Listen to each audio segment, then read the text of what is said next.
ใจกันดีกว่าแต่ต้องไรรู้แต่ปั้นศรัทธาคำว่ามันบังเคยสิข้าไม่รอเย่มุ่งมันทุกหมอได้ไกลมันดีดาอย่าเอามาจองมาคล้องในใจมีรู้ชีวิตเลยห่างข้างใจยิ่งรักเป็นไหมเข้าใจเบื่อหน่ายมีมากมีน้อยก็เคยแบ่งปันใช่ถึงไปไม่ต้องร้าวรานดูมันสะสมสุขนั้นยาวนานคิดดีทำดีลูกนี้งดงามพร้อมกับคำมันหรือปันสุขไม่ทุกข์จากไปมีเบอร์ต่อให้ต้องสดใสทุกวันยืนคงไว้หัวใจก็ปางโป่งบางทางคนสุดล้อมหัวใจ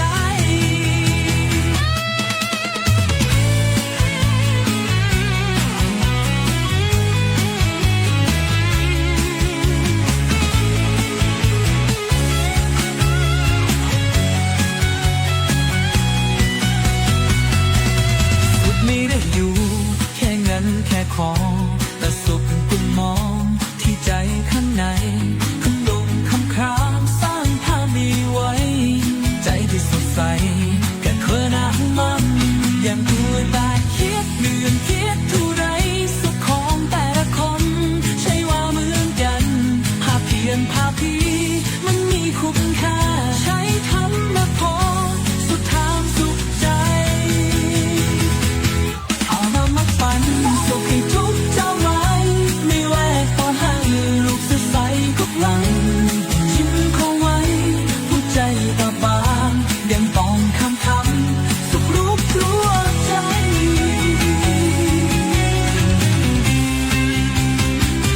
ทุกธรรมะปันสุขให้ทุกเจ้าไหมมีเมตเดียวหางลูกสดใสทุกวันยิ้มคงไว้หัวใจตาบางยังปากคุณทำสิ่งมุ่งพอใจจะทุ่มมันดีกับคำสุดเชิญในความดังใจ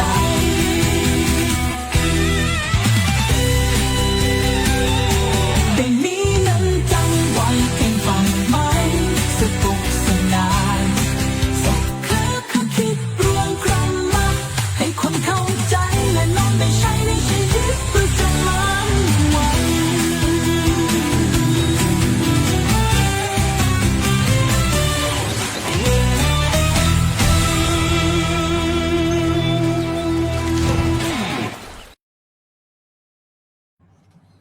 นมัตถุรัตนัตยัสสะขอ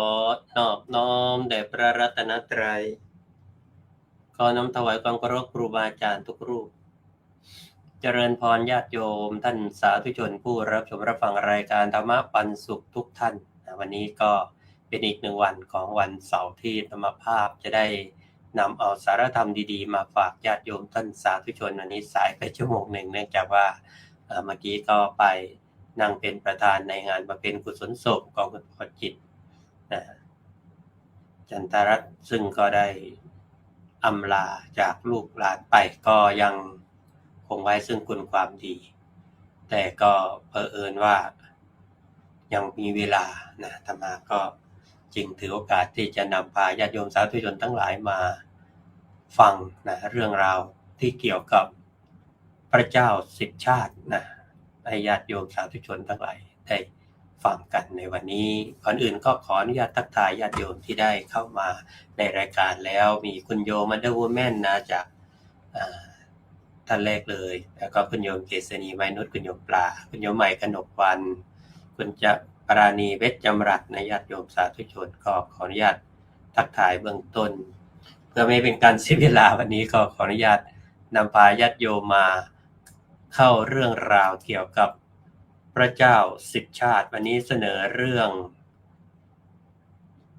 ศีลวนาคชาดกนะโยมนะศีลวนาคชาดกนะเรื่องราวที่จะนำพาญาติโยมสาธุชนทั้งหลายได้เห็นถึงการสร้างบารมีของพระสัมมาสัมพุทธเจ้าซึ่งว่าด้วยเรื่องของคนอกตัญญูที่มองคนในแง่ร้ายเรื่องราวก็เกิดขึ้นว่ายามเช้า ในพระเวรุวันมหาวิหารอากาศก็สงบเย็นใจพระบรมศาสดาประทับนั่งนิ่งทรงระลึกถึงพระเทวทัตผู้เคยได้รับความเมตตาแต่กลับตอบแทนด้วยความคิดร้ายพระองค์จึงได้ตรัสเล่าเรื่องหนึ่งในครั้งอดีตเพื่อให้ภิกษุทั้งหลายได้เห็นว่าใจที่เต็มไปด้วยความระแวงและความโลภย่อมไม่รู้จักคำว่าพอคือในสมัยที่พระเจ้าพรหมทัตครองราชสมบัติอยู่ในกรุงพาราณสีลึกเข้าไปในป่าหิมพานต์อันกว้างใหญ่มีช้างน้อยตัวหนึ่งถือกำเนิดเกิดขึ้นตั้งแต่ลืมตาดูโลกร่างนั้นก็ขาวสะอาดเปล่งประกายราวกับเงินบริสุทธิ์ดวงตาใสเหมือนแก้วมณีหัวงดงามดั่งพวงเงินประดับทองเท้าทั้งสี่แดงเรื่อราวกับย้อมครั่งไม่ใช่แค่รูปงามแต่แววตานั้นสงบลึกและเปี่ยมเมตตาเมื่อเติบโตขึ้นก็ฝูงช้างทั้งป่าหิมพานต์ต่างก็ได้ยกย่องให้เป็นผู้นำช้างนับ 80,000 เชื่อฟังโดยพร้อมเพรียงแต่ไม่นานพญาช้างก็กลับเลือกที่จะเดินออกจากฝูงนะไม่ใช่เพราะโกรธไม่ใช่เพราะดูถูกใครแต่เพราะเห็นว่าความวุ่นวายของหมู่คณะทำให้ใจไม่สงบจึงไปใช้ชีวิตตามลำพังในป่าลึกรักษาศีลไม่เบียดเบียนใครจนสัตว์ทั้งหลายเรียกว่าศีลวนาคราชพญาช้างผู้มีศีลวันหนึ่งพญาปราณจากเมืองพาราณสีก็ได้หลงเข้าไปในป่าหิมพานต์ยิ่งเดินเข้าไปก็ยิ่งหลงเสียงสัตว์ป่าดังรอบทิศความกลัวก็ค่อยบีบหัวใจของเขาร้องไห้ตะโกนโวยวายคิดว่าตัวเองคงไม่รอดแน่เสียงนั้นก็ได้ไปถึงหูของศีลวนาคราชพญาช้างหยุดฟังแล้วก็ด้วยความกรุณาก็ล้นขึ้นมานะเราควรช่วยเขาจึงได้เดินเข้าไปใกล้แต่ทันทีที่พรานเห็นช้างร่างใหญ่เขากลับวิ่งหนีสุดชีวิตนะช้างก็ได้หยุดนะบอกพรานหยุดนะพรานวิ่งอยู่อย่างนั้นหลายครั้งจนกระทั่งว่าในที่สุดพรานก็คิดได้ว่าถ้ามันคิดร้ายกับเราเนี่ยเราคงตายไปแล้วนะช้างตัวนี้คงอยากจะช่วยเราความเมตตาที่ไม่มีเงื่อนไขศีลวนาคราชนะก็ได้พาพรานป่าเนี่ยไปยังที่พักหาอาหารหาผลไม้ให้กินดูแลเขาอยู่หลายวันจากนั้นจึงพูดด้วยเสียงสงบว่าอย่ากลัวเลยเราจะพาเจ้าออกไปจากป่านี้ก็เลยให้พรานเนี่ยนั่งบนหลังแล้วก็พาเดินฝ่าป่าดงดิบจนถึงทางใหญ่ที่มุ่งสู่กรุงพาราณสีนะนี่ก็เรียกว่านะนำพาให้พ้นจากป่าได้ก่อนที่จะแยกจากกันพญาช้างก็กำชับเพียงข้อเดียวว่าถ้ามีใครถามถึงที่อยู่ของเราขอเจ้าอย่าได้บอกใครนะพรานป่าก็พยักหน้าแต่ใจนั้นเขาเริ่มคิดอะไรบางอย่างแล้วเมื่อกลับถึงเมืองพรานก็เดินผ่านย่านช่างแกะสลักก็เห็นอาช้างถูกตีราคาแพงลิบความคิดชั่วก็แวบเข้ามาเลยนะนี่ถ้าเป็นอาช้างที่ยังมีชีวิตต้องได้ราคาอีกเท่าไรเขากลับไปหาศีลวนาคราชอ้างความยากจนความลำบากนะอ้างและสารพัดเลยนะเพื่อที่จะขอตัดไปขายพญาช้างนิ่งฟังไม่มีแววโกรธไม่มีคำตำหนิถ้ามันช่วยเจ้ามีชีวิตต่อไปได้เราก็ยินดีให้มันก็หมอบลงอย่างสงบให้พรานตัดไม่ใช่เพราะไม่รักของตนแต่เพราะในใจคิดว่าปัญญาและความหลุดพ้นมีมากกว่าสิ่งใดนะนี่ก็เลยตัดยอมให้ตัดไปนายพรานขายเงินหมดแล้วก็กลับมาอีกขอเพิ่มแล้วก็เพิ่มอีกจนสุดท้ายขอถึงโคนครั้งนี้ไม่ใช่แค่ขอแต่เหยียบย่ำทุบฉีกด้วยใจที่เต็มไปด้วยความโลภศีวนาคราชศีลวนาคราชก็ไม่ร้องไม่โกรธไม่สาปแช่งแต่ทันทีที่พรานได้เดินลับหายไป ผ่นดินก็ไม่อาจจะรับน้ำหนักแห่งกรรมชั่วนั้นได้อีกพื้นดินก็ได้แยกไฟจากนรกอเวจีพุ่งขึ้นแล้วก็กลืนร่างของคนอักตัญญูลงไปทันทีลุกขเทวดาในป่าก็พากันกล่าวเสียงก้องว่าแม้ให้แผ่นดินทั้งผืนคนอักตัญญูที่คอยมองโลกในแห่ร้ายก็ไม่มีวันรู้จักคำว่าพอเสียงนั้นสะท้อนไปทั่วป่าหิมพานต์ศีลวัตนาคราชดำรงชีวิตต่อด้วยใจสงบจนสิ้นอายุไขไปตามทางแห่งกรรมและบารมีเทวดานั้นก็จะแสดงธรรมสนั่นไปทั่วป่าด้วยประกาศนี้พระโพธิสัตว์ดำรงอยู่ตราบสิ้นอายุไขนะก็เรียกว่าไปตามยถากรรมพระบรมศาสดาก็ได้ตรัสว่าดูก่อนภิกษุทั้งหลายไม่ใช่แต่ในบัดนี้เท่านั้นที่พระเทวทัตเป็นคนอักตัญญู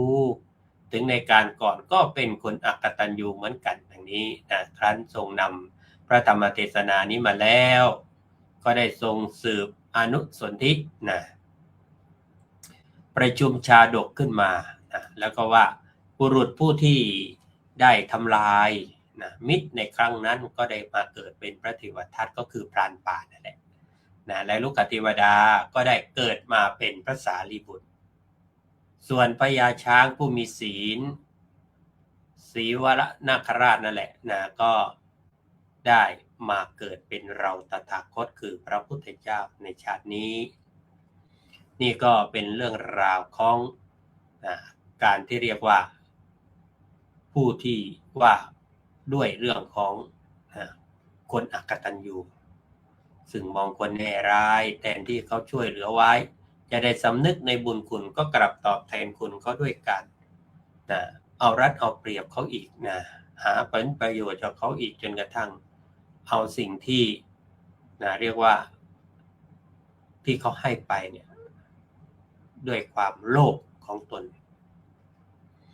ไม่รู้จักคำว่าพอนั่นเองขอเจริญพรคุณโยมทิพย์วิมลเมื่อกี้ขออภัยขอทักทายนะตั้งแต่คุณโยมวันเดอร์วูแมนเข้ามาสาธุอนุโมทนาทักทายเข้ามาแล้วคุณโยมเกษณีไม้นุชสาธุอนุโมทนาคุณโยมใหม่ขนกวันคุณโยมปราณีเพชรจำรัดโยมทิพย์วิมลยอดพรหมทองคุณโยมแม่ชื่นใจอ่วมทองคุณโยมกิดาวันสายทองสาธุนะโยมสากรชูราโยมคำมลเลอร์คุณโยมสุภัตราเฮงทีปลาคุณโยมแม่ชีไหมสาธุนะอนุโมทนาด้วยคุณโยมสำลีเหลาเมืองกลางโยมปลาบอกว่าโดนธรณีสูบเพราะความเป็นคนอักตัญญูนี่แค่ทำกับพญาช้างโพธิสัตว์โยมนั้นยังถูกแผ่นดินสูบเลยนะแล้วนึกถึงว่าบุคคลผู้มีศีลเนี่ยที่เป็นมนุษย์เราเนี่ยแหละก็เรียกว่าก็ยิ่งกว่านะคุณโยมสาธุนะที่วิมลยอดพรหมทองคุณโยมอุ่นเรือนโมมะเกลือสาธุทุกท่านนะยังมีเวลาโยมมาฟังกันต่ออีกนะเรื่องต่อไปมีชื่อว่าเรื่องอะไรเอ่ยราทชาดกเรื่องราทชาดกเรื่องก็มีอยู่ว่าในยามเย็นที่พระเชตวันมหาวิหารพระบรมศาสดาสัมมาสัมพุทธเจ้าของเราก็ทรงนั่งนิ่งด้วยสีหน้าเมตตาเมื่อทรงเห็นภิกษุรูปหนึ่งยังถูกถ้อยคำหวานของอดีตภรรยาหลอกใจอยู่พระองค์ก็เลยจึงได้ตรัสเล่าเรื่องเก่าเรื่องหนึ่งเพื่อให้เข้าใจว่าคำพูดที่เกิดจากความไม่รู้ยิ่งพูดยิ่งพาตัวเองให้เดือดร้อนย้อนกลับไปในอดีตการสมัยพระเจ้าพรหมทัตครองกรุงพาราณสีพราหมณ์ผู้หนึ่งในแคว้นกาสีเลี้ยงนกแขกเต้า2 ตัวไว้เหมือนลูกตัวพี่นี่ชื่อว่าโปทะ ปาทะสุขุมเงียบขรึมคิดก่อนพูดตัวน้อยชื่อว่าราทะใจร้อนพูดตรงคิดเร็วกว่าเหตุผลปรามรักนกทั้งสองมากสั่งสอนดูแลไม่ต่างจากลูกแท้ๆของตนนะแต่ว่าภรรยาของเขาสิ ภรรยาของเขาผู้เนี้ยพราหมณ์เนี่ยเป็นหญิงไร้มารยาทนะก็ เป็นยังไงใจไม่ซื่อเรื่องนี้พราหมณ์รู้ดีวันหนึ่งพราหมณ์ก็ต้องออกเดินทางไปค้าขายก่อนออกจากบ้านเขาก็กำชับนกทั้งสองว่าถ้าระหว่างที่พ่อไม่อยู่แม่ของเจ้าประพฤติไม่ดีไม่งามช่วยเตือนด้วยนะ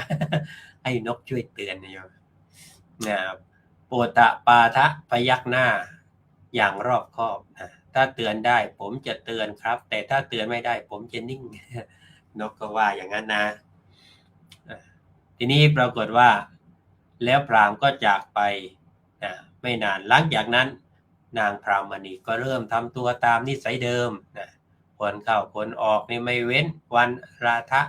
เห็นเข้าร้อนใจแทบจะระเบิดพี่ครับคุณพ่อสั่งไว้ไม่ใช่หรือว่าให้เราห้ามแม่คุยกันนะว่าถ้าทำไม่ดีตอนนี้ชัดเลยขนาดนี้แล้วเราต้องพูดสิคุยกันบอกกันนะโปตะปาทะถอนใจเบาๆและพูดด้วยน้ำเสียงหนักแน่นน้องราทะคำพูดของเจ้ามันมาจากความไม่รู้ผู้หญิงที่หมดใจแล้วต่อให้คอยอุ้มคอยประคองก็รักษาไว้ไม่ได้สิ่งที่ทำไม่ได้ก็ไม่ควรฝืนทำพูดไปก็มีแต่จะเดือดร้อนเปล่าๆราทะนิ่งไปแต่ในใจก็ยังไม่เข้าใจโปตะปาทะไม่ยอมไม่น้องพูดอะไรกับพรามณีปล่อยให้นางทำตามใจโดยไม่เข้าไปยุ่งเวลาก็ผ่านไปจนกระทั่งวันหนึ่งพราหมณ์ก็กลับมาจากการค้าเขาก็ถามนกตัวพี่ตรงๆว่าแม่ของเจ้าเป็นอย่างไรบ้างโปตะปาทะก็เล่าความจริงทุกอย่างไม่เติมนะไม่ลดไม่ใส่อารมณ์จากนั้นจึงพูดอย่างสงบว่าคุณพ่อครับผู้หญิงที่ทำเช่นนี้คุณพ่อยังจะเลี้ยงไว้ทำไมและนับจากนี้พวกผมอยู่ที่นี่ต่อไปไม่ได้แล้วแล้วก็นกทั้งสองเนี่ยพี่น้องก็อำลาพราหมณ์แล้วก็บินเข้าไปในป่าเลยหายไปเลยพระศาสดาก็ได้มาตรัสสรุปในเรื่องนี้นะโยมนะว่าคนเขาเนี่ยพูดในเรื่องที่แก้ไม่ได้ยิ่งพูดยิ่งสร้างทุกข์ให้ตนเองคนฉลาดรู้ว่าเมื่อไหร่ควรพูดและเมื่อไหร่ควรนิ่งความนิ่งของเขาเนี่ยไม่ใช่ความกลัวแต่คือปัญญาพระบรมศาสดาก็ทรงนำพระธรรมเทศนานี้มาแสดงแล้วก็ตรัสประกาศสัจจะเมื่อจบสัจจะภิกษุผู้กสันดำรงอยู่ในโสดาปัตติผลสำเร็จเป็นพระโสดาบันแล้วก็ประชุมชาดกว่าพราหมณ์และพรามณีในครั้งนั้นได้มาเป็นคนคู่นี้แหละนกราทะก็ได้มาเป็นพระอานนท์ส่วนนกโปทะปาทะก็ได้มาเป็นเราตถาคตคือเป็นพระสัมมาสัมพุทธเจ้านั่นเองอันนี้ก็เป็นเรื่องของเรื่องราวว่าควรจะพูดในเวลาไหนไม่ควรพูดพอพูดไปก็มีแต่เป็นภัยแก่ตนเพราะว่าต้องดูด้วยความสมเหตุสมผลซึ่งจะได้ปลอดภัยคุณโยมชุติการคำไลนะสาธุโยมนะคุณโยมคำเมนเลอร์ก็บอกให้กำลังใจด้วยเจ้าค่ะขอสาธุอนุโมทนาเรื่องสุดท้ายแล้วกันโยมนะสักอีกเรื่องหนึ่ง เรื่องนี้ก็ให้ชื่อว่ามีชื่อว่าอะไรนะสตธรรมชาดกสตธรรมชาดกซึ่งว่าด้วยสตธรรมานพคือในสมัยพุทธกาลพระพุทธเจ้าได้ทรงเห็นว่ามีภิกษุบางรูปเนี่ยเลี้ยงชีพด้วยวิธีที่ไม่เหมาะกับสมณะ เช่นรับจ้างทำงานพระไปรับจ้างทำงานรับส่งข่าวหรือหาของมาแลกบิณฑบาตพระองค์จึงได้ตรัสเตือนว่าของที่ได้มาไม่ถูกทางต่อให้กินอิ่มใจก็ไม่สบายแล้วก็เลยทรงเล่าเรื่องหนึ่งในอดีตให้ฟังก็คือว่ามีชายสองคนบนถนนสายเดียวกันครั้งหนึ่งในกรุงพาราณสีเนี่ยชายสองคนนี้ก็ออกเดินทางไปในทางเดียวกันคนแรกเนี่ยเป็นคนจันทานฐานะต่ำในสายตาของคนอื่นแต่เป็นคนรอบคอบก่อนจะเดินทางเขาก็หุงข้าวเตรียมเสบียงติดตัวอีกคนหนึ่งชื่อว่าสตธรรมนะเป็นหนุ่มพราหมณ์จากตระกูลใหญ่แต่กลับออกเดินทางแบบมือเปล่าโดยคิดว่าเดี๋ยวก็มีทางให้ได้กินทั้งสองก็เดินทางร่วมกันไปทีนี้เป็นยังไงปรากฏว่ามื้อแรกที่เต็มไปด้วยทิฏฐินะพอถึงเวลาเช้าคนจันทานหยุดพักก็เปิดห่อข้าวแล้วก็พูดว่ามากินข้าวกันเถอะแต่สัตธรรมสายหน้าข้าไม่กินอาหารของคนจันทานหรอกนะคนจันทานก็ไม่ได้โกรธนะไม่เถียงเขาด้วยกินของตัวเองอย่างสงบแล้วก็เดินทางต่อปรากฏว่าพอมื้อเย็นนะที่ความหิวชนะศักดิ์ศรีเดินทั้งวันจนเย็นสัตธรรมก็เริ่มหิวมากแรงแทบจะไม่มีคนจันทานก็เปิดห่อข้าวอีกครั้งแล้วก็กินเงียบๆไม่พูดอะไรสัตธรรมยืนมองนะใจก็คิดไปมาสุดท้ายความหิวก็ชนะความถือตัวนะเขาก็หยิบอะไรเศษอาหารหยิบเศษอาหารที่เหลือมากินไอ้ที่กินแล้วใจพังทันทีที่กินเข้าไปเนี่ย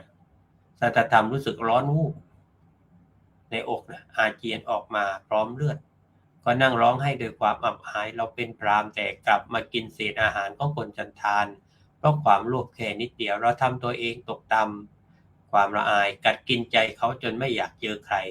เดินเข้าป่าแล้วก็จบชีวิตอย่างน่าเวทนาเลยนะในที่สุดก็ไปนอนตายกลางป่าเลยนะสิ่งนี้ที่พระพุทธเจ้าทรงสอนพระเจ้าทรงสอนตรัสว่าคนที่กินของไม่เหมาะนะกับใจของตนเนี่ยที่ไม่เหมาะกับตนเนี่ยใจย่อมไม่เป็นสุขภิกษุที่เลี้ยงชีพด้วยทางที่ไม่ควรต่อให้ของมากแค่ไหนใจก็ไม่ผ่องใสเพราะรู้แก่ใจว่าตนเองกำลังอยู่ผิดทางนะฮะแต่มาจบเรื่องนี้ภิกษุทั้งหลายรูปที่เข้าใจธรรมและบรรลุธรรมขั้นต้นก็มีหลายรูปก็ได้บรรลุนะพระศาสดาก็ส่งนำพระธรรมเทศนานี้มาก็ประกาศอริยสัจสี่และก็ประชุมจาดกเมื่อจบภิกษุเป็นอันมากก็บรรลุโสดาปัตติผลบุตรคนจันทานในครั้งนั้นก็คือพระตถาคตเจ้านี่เองนะ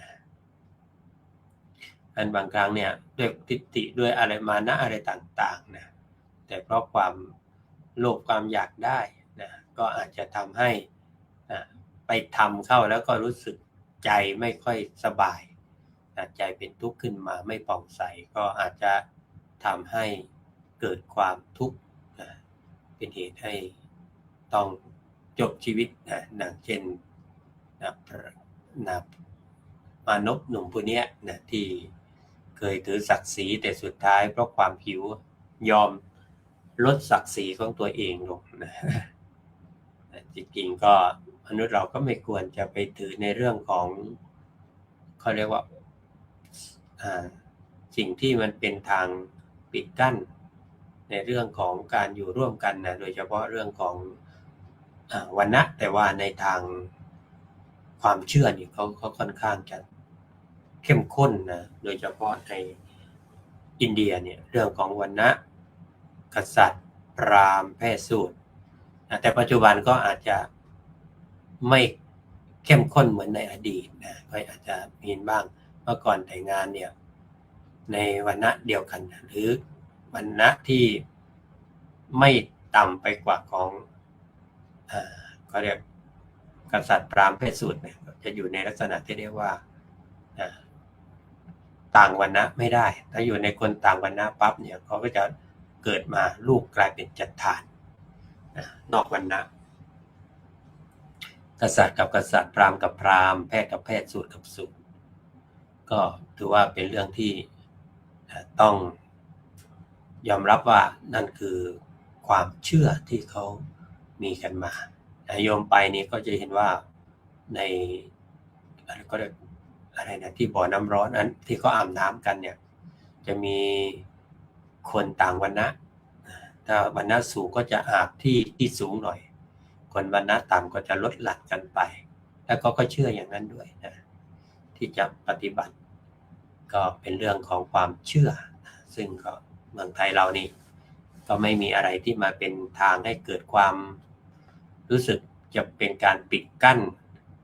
ในเรื่องของการอยู่ร่วมกันนะเพราะทุกคนก็ให้เกียรติกันและกันนะโยมนะก็ไม่มองคนอื่นด้วยความรู้สึกที่ต่ำต้อยนะเพราะทุกคนมีศักดิ์ศรีของความเป็นมนุษย์ที่ควรจะได้รับการยกย่องนะหรืออย่างน้อยก็มีสิทธิ์ที่จะใช้ชีวิตอยู่ร่วมนะในสังคมอย่างมีความสุขได้เอาละอีกสักเรื่องหนึ่งยังไม่มีเวลาบางท่านเพิ่งเข้ามาเดี๋ยวก็จะได้ฟังอีกเรื่องหนึ่งชื่อว่าโลหะกุมพิชาดกว่าด้วยสัตว์นรกในโลหะกุมพีชื่อน่ากลัวอยู่นะอันนี้ก็จบไปละหนึ่งเรื่องนะเมื่อกี้มาดูเรื่องใหม่กันเรื่องนี้ก็มีมาว่าค่ำคืนแห่งเสียงประหลาดพระเจ้าโกศลประทับอยู่ในวังสาวัตถีคืนนั้นเงียบสงัดจนได้ยินเพียงเสียงลมพัดต้นไม้ไหวแต่แล้วกลับปรากฏเสียงโหยหวนดังขึ้นจากทิศเหนือแล้วก็เสียงที่ไม่ใช่มนุษย์ด้วยหากเป็นเสียงของสิ่งมีชีวิตที่กำลังทนทุกข์อย่างแสนสาหัสนะเสียงแรกก็คร่ำครวญเพียงสั้นๆว่าทุกเสียงถัดมาก็สุเสียงที่สามก็บอกนะและเสียงสุดท้ายว่าโสทั้งสี่เนี่ยเสียงทั้งสี่ดังสลับกันวนไปวนมาไม่ขาดสายในที่สุดพระเจ้าโกศลสะดุ้งตื่นพระทัยเต้นแรงเลยนะฮะมือกำชายผ้าแน่นแล้วก็พระองค์ก็ไม่ใช่คนขาดแต่เสียงนั้นเต็มไปด้วยทุกขเวทนาจนทำให้พระองค์ไม่อาจจะข่มตาหลับได้ตลอดทั้งคืนเมื่อฟ้าเริ่มสางนะบรรดาพราหมณ์ประจำราชสำนักก็เข้ามาเฝ้าพระราชาก็เล่าเหตุการณ์ทั้งหมดนะด้วยสีพระพักตร์ซีดเผือดพราหมณ์ก็พากันทำท่าเสแสร้งสายมือบอกว่ามหาราชเจ้าเสียงนั้นเป็นลางร้ายเพื่อป้องกันอันตรายเราจะต้องทำการบูชายันสัตว์4ชนิดทั้งช้างทั้งม้าทั้งโคและก็แม้แต่มนุษย์คำพูดนั้นทำให้บรรยากาศในท้องพระโรงค่อนข้างจะเคร่งเครียดนะชาวเมืองก็ถูกเกณฑ์มามัดไว้รอบหลุมยันนะบางร้องไห้บางกอดลูกหลานแน่นความหวาดกลัวคลุ้งไปทั่วนะเพราะการเสนอให้เกิดการบูชายันขณะเดียวกันพระนางมาริกาเทวีนะซึ่งเป็นพระมเหสีก้าวเข้ามาอย่างสงบแม้เห็นบรรยากาศวุ่นวายแต่พระพักตร์ยังเปี่ยมไปด้วยเมตตาพระนางก็ทูลถามเหตุพระเจ้าโกศลก็เล่าทั้งหมดด้วยเสียงสั่นเครือพระนางก็ยกมือประนมและตรัสเบาๆว่ามหาราชเจ้าหากเป็นเรื่องลี้ลับเกินกำลังเหตุใดไม่ทูลถามพระสัมมาสัมพุทธเจ้าพระองค์ทรงเป็นผู้รู้จริงทั้งโลกทั้งเทวโลกคำกล่าวนั้นเหมือนแสงสว่างท่ามกลางความมืดพระเจ้าโกศลทรงนิ่งไปชั่วขณะก่อนพยัคฆ์พระพักตร์อย่างเด็ดขาดและก็รีบเสด็จไปยังพระวิหารเชตวันทันทีเมื่อถวายบังคมแล้วพระเจ้าโกศลก็ตรัสถามพระพุทธองค์ทรงแย้มพระโอษฐ์ตรัสด้วยพระสุรเสียงอันสงบว่ามหาบพิตรไม่ใช่ลางร้ายแต่อย่างใดเสียงที่พระองค์ได้ยินนั้นคือเสียงสัตว์นรกที่เคยทำบาปกรรมในอดีตชาติได้รับผลกรรมในโลหะกุมพีใหญ่ถูกเคี่ยว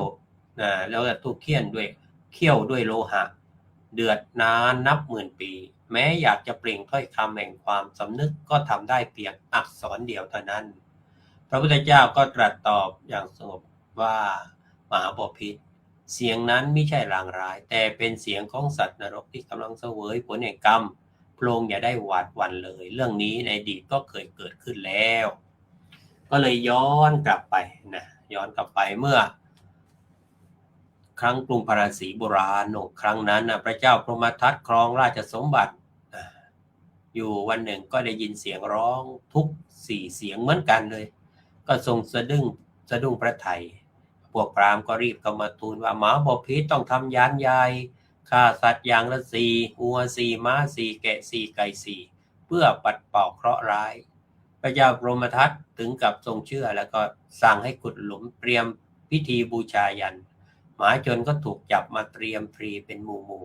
เสียงร่ำไห้ดังระงมไปทั่วลานหลวงบรรยากาศเต็มไปด้วยความเศร้าและก็ความกลัวนะเนี่ยเรียกว่าสัตว์จับทั้งสัตว์มาเตรียมบูชายันทีนี้ในครั้งนั้นพระโพธิสัตว์บังเกิดเป็นพราหมณ์ผู้บำเพ็ญฌานอยู่กลางป่าหิมพานต์ท่านได้ยินเสียงด้วยทิพยจักษุเห็นเหตุการณ์ทั้งหมดก็คิดว่าวันนี้เราต้องไปช่วยหมาชนกำลังจะถูกฆ่าเพราะความหลงผิดท่านก็เหาะลงมายังพระราชอุทยานแล้วก็ขณะนั้นเองศิษย์หนุ่มของพราหมณ์ใหญ่เกิดสงสัยในคำสอนอาจารย์ที่สั่ง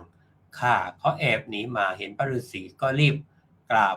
เล่าเรื่องทั้งหมดฤาษีจึงบอกว่าหมาชนจะรอดได้หากพระราชามาถามเราศิษย์หนุ่มก็เลยได้รีบไปทูลพระราชาให้เสด็จมาเลยนะเมื่อพระราชามาถึงก็ถวายบังคมแล้วก็ตรัสถามท่านฤาษีข้าพเจ้าได้ยินว่าท่าน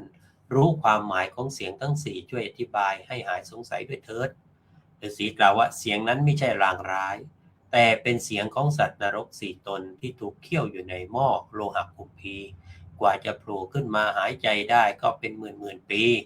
พวกเขาเนี่ยอยากร้องคาถาเพื่อเตือนใจมนุษย์แต่พูดได้เพียงอักษรและ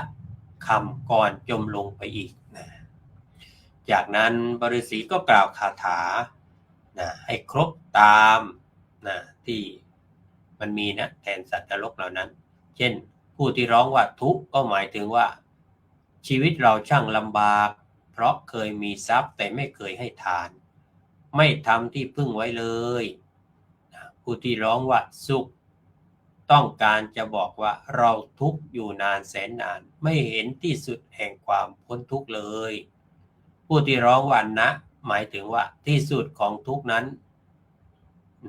ยากนั้นไม่มีเพราะเราทำบาปกรรมไว้มากผู้ที่ร้องว่าโสก็ต้องการสื่อว่าหากได้เกิดเป็นมนุษย์อีกจะขอตั้งใจทำความดีและรักษาศีลให้มากบทเรียนจากเรื่อง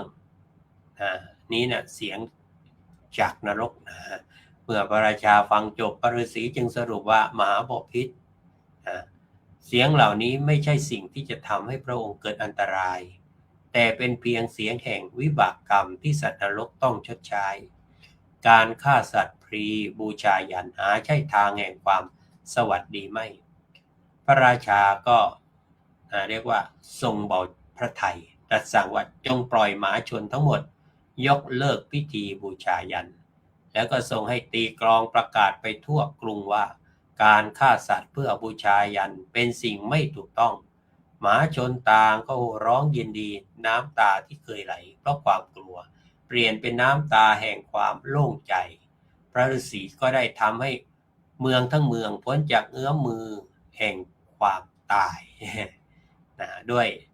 พลังแห่งเมตตาและก็ศรัทธาที่พระองค์ทรงมีพร้อมปัญญาในการที่จะแก้ปัญหาเพราะได้พระฤาษีผู้มีปัญญามาช่วยแก้ดังนั้นพระศาสดาก็ได้นำพระธรรมเทศนานี้มาแสดงก็ประชุมชาดกว่ามานพของปุโรหิตในครั้งนั้นได้มาเกิดเป็นพระสารีบุตรเป็นผู้มีปัญญาส่วนดาบทปฤาษีก็ได้เกิดมาเป็นเราตถาคตคือเป็นพระสัมมาสัมพุทธเจ้านะครับก็เป็นเรื่องราวที่มาเล่าให้ญาติโยมได้ฟังวันนี้4เรื่องราวเกี่ยวกับพระเจ้า10 ชาตินะครับนะก็มีเวลาก็จะได้เล่ากันในโอกาสต่อไปด้วย โยมปลาบอกว่าใช้ปัญญาพิจารณาว่าคนไหนพูดได้เตือนได้และนิ่งเฉยกับคนที่ไม่มีปัญญาอันนี้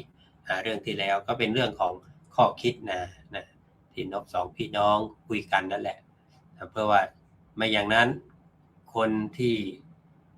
ถึงยังไงเขาก็ตั้งธงไว้แล้วไปพูดยังไงเขาก็ไม่ฟังนะพูดไปก็อาจจะเกิดอันตรายเขาบอกนิ่งไว้พูดไปสองไผ่เบี้ยนิ่งเสียตำลึงทองนะเจริญพรโยมกรพัฒน์มานกนะสาธุคุณโยมผู้ช่วยก้อยโยมขอบคุณบัณฑิตสาธุนโมทนานะเข้าใจว่าจะไม่จัดวันนี้พอดีว่าเสร็จจากพิธี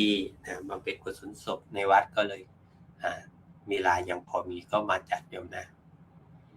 คุณโยมชวีวันสัจเขตนะสาธุนโมทนาโยมรำดวนแดงพวงนะสาธุกำลังชมอยู่ด้วยสำหรับวันนี้ก็นะคงจะสมควรกับเวลาเอากันพอประมาณโยมนะโยมก็จะได้พักผ่อนแล้วก็ได้ทำกิจอย่างอื่นกันต่อไปสำหรับวันนี้รายการธรรมะปันสุขนะซึ่ง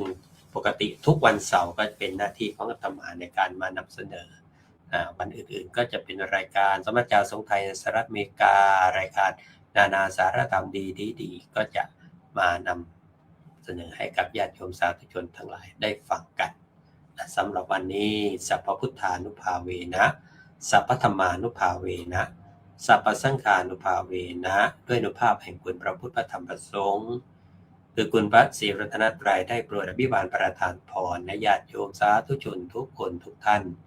จงได้เป็นผู้อยู่ด้วยความสุขทุกทิพาราตรีการด้วยกันทุกท่านทุกคนเถิดขอเจริญพรอย่างนะ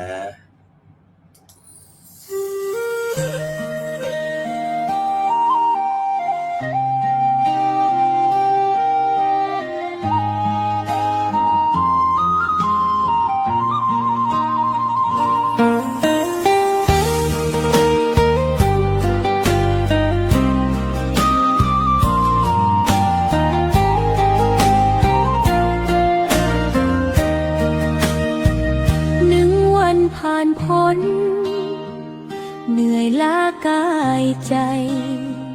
เรื่องราวมากมายให้ใจวุ่นวายสับสนพอถึง1 ทุ่มเสียงธรรมดังยนต์ใจที่ร้อนรนก็เริ่มเย็นลงทันทีเปิดคลื่นรับฟังธรรมะดีๆเหมือนมีแสงเทียนส่องใจยามราตรีคำสอนอ่อนโยนค่อยๆปลอบชีวิตพาใจดวงนี้เข้านอนอย่างเป็นสุขทำร้านปันสุขปลุกใจให้อิ่มเอมฟังแล้วใจเต็มด้วยเมตตาและกรุณาวางทุกข์วางโศกวางโลกที่หนักหนาก่อนหลับตาขอใจสงบยั่งยืนวางมือจากงานปิดฉากทั้งวันปล่อยภาพโศกสันให้จางจากหัวใจเสียงหลวงพ่อสอนแผ่วมาเบาเบาข้างกายเตือนให้เข้าใจว่าทุกอย่างก็ไม่เที่ยงหายใจเข้าออกช้าๆรับรู้เห็นใจที่เคยสู้ยังอยู่ตรงนี้ขอบคุณวันนี้แม้มีเรื่องราวหรือดีเพราะได้ธรรมะดีคอยซับน้ำตาในใจธรรมะปันสุขปลุกใจให้อิ่ม